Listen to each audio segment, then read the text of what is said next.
Alright, hi everybody. This is Bandit012339 and I'm going to be here talking about my brand new blank firing Beretta PX4 Storm replica. This is the Bruni Mod P4. It's a semi-automatic top firing. They also do make a front firing version. And while we're here, I'm going to make a couple things clear. One is that people have been saying a lot that front firing replica guns or starter guns are illegal. They are not. They are illegal in some states. I believe New York is one of them. I believe. I'm not entirely sure on that. But I do believe New York is one of them. There are a few states where they do kind of disallow them. They're not totally banned, they're just disallowed. So check with your law enforcement officials in that area. Also, people have been saying a lot that it is illegal to modify blank firing weapons in any way. This is also not true. It is illegal to modify them to fire live ammunition. It is not illegal to modify them in a way that they still fire blank ammunition. I've done a whole lot of research on this because everybody's been controversial back and forth about it on different forums and stuff like that. So I checked with local law enforcement, state law enforcement, and you can also check on certain websites. There's, I'll have Bando put them in the description, but there are websites out there where you can check your specific state's laws on that exact subject. Okay, so when it shows up, it's in this nice little box.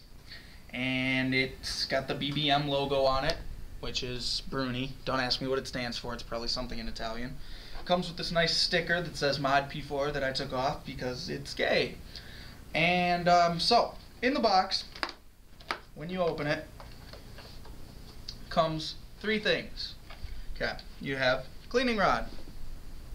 Okay, which we're just going to hang right there. Oop, that didn't work. Let's hope nobody kills themselves on that. Okay, then obviously the firearm. And in the ass of the firearm, the magazine. Okay, so fully operational slide. It does blow back the slide when the round ejects.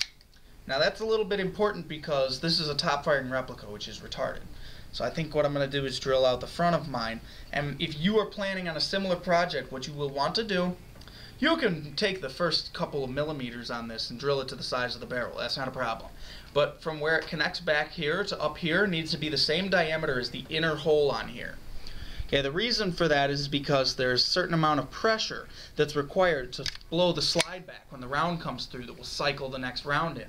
And if the exit hole is too big, the round won't cycle because there's not enough pressure and you'll have to pull it back every time. And that sucks.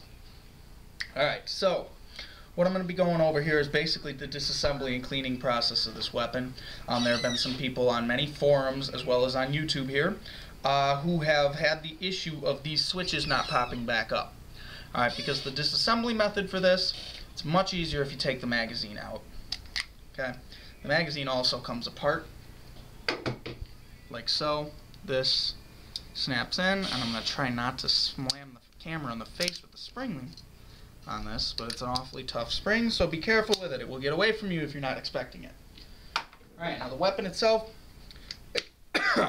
excuse me, like I said, fully moving slide.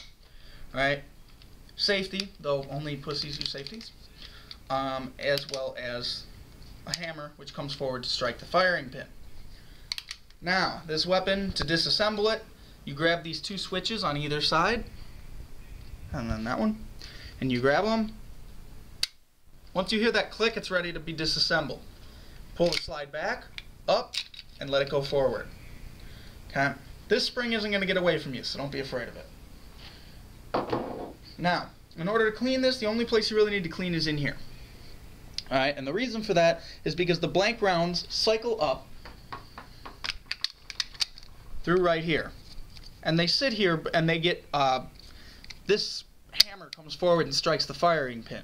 Okay? Now, this gets gunked up inside because those rounds coming through contain, obviously, gunpowder in the back.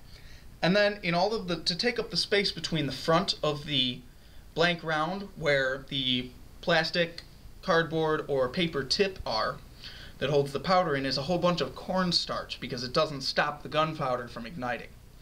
Alright, so what that does is leaves lots of residue and gunk up in here, as well as those little pieces of paper and plastic that might, you know, fly off.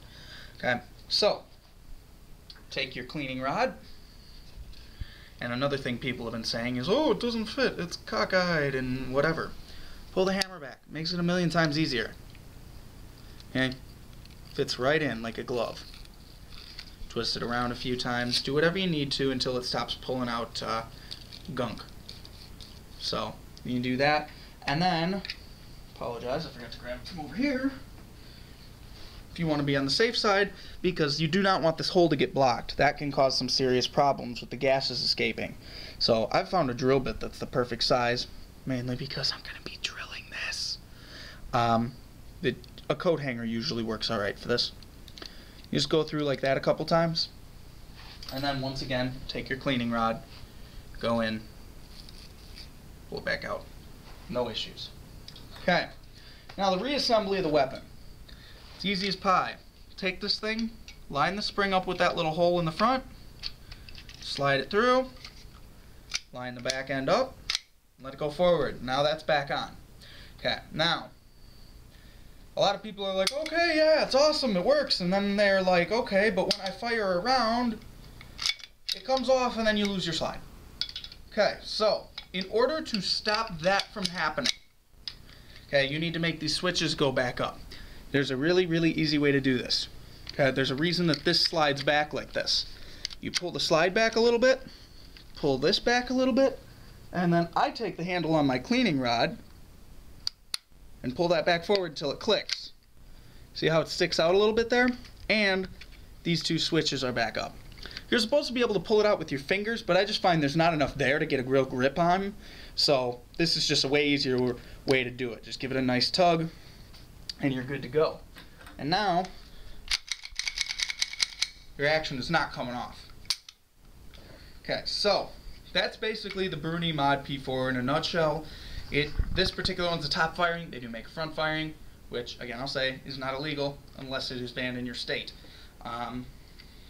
But yeah, this front firing, or this top fire one, looks like it's got a BB shoved up its ass, so I'll be fixing that soon enough. But so yeah, this is basically the Bruni Mod P4. And as always, my friends, have a nice day.